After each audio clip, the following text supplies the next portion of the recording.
Alors je fais partie de l'équipe des aînés, donc les plus âgés du camp, et on nous a proposé d'être un peu au service des autres équipes.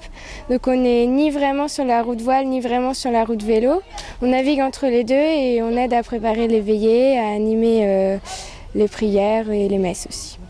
Alors moi je suis animatrice dans le groupe voile pour les 11-13 ans et donc on marche beaucoup dans la journée et sinon on a des pauses également avec des enseignements.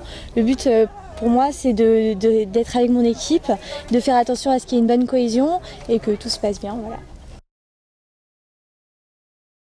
Voilà. Au début des vacances, j'ai été à l'école de prière en tant qu'animatrice et je voulais un pèlerinage plus pour moi en fin de vacances.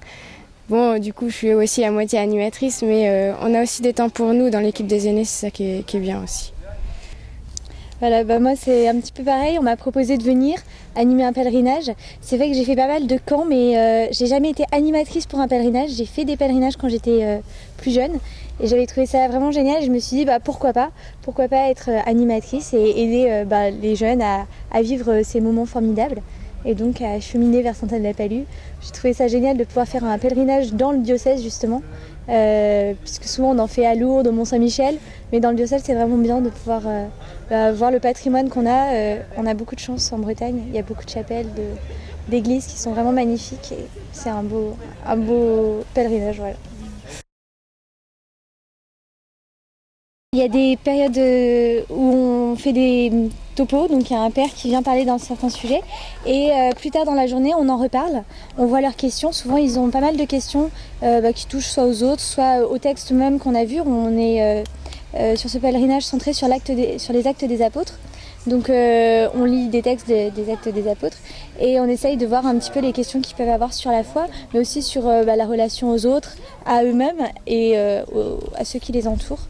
Dans mon groupe, les questions qui reviennent le plus souvent, c'est sur l'église.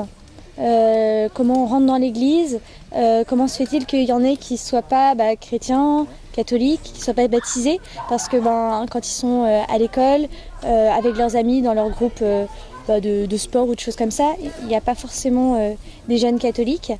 Et sinon, ils posent aussi des questions sur Dieu, sur ce qu'on a lu. Des fois, ils ne comprennent pas forcément et voilà.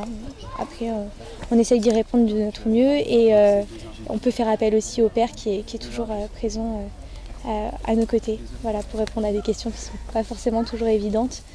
Voilà.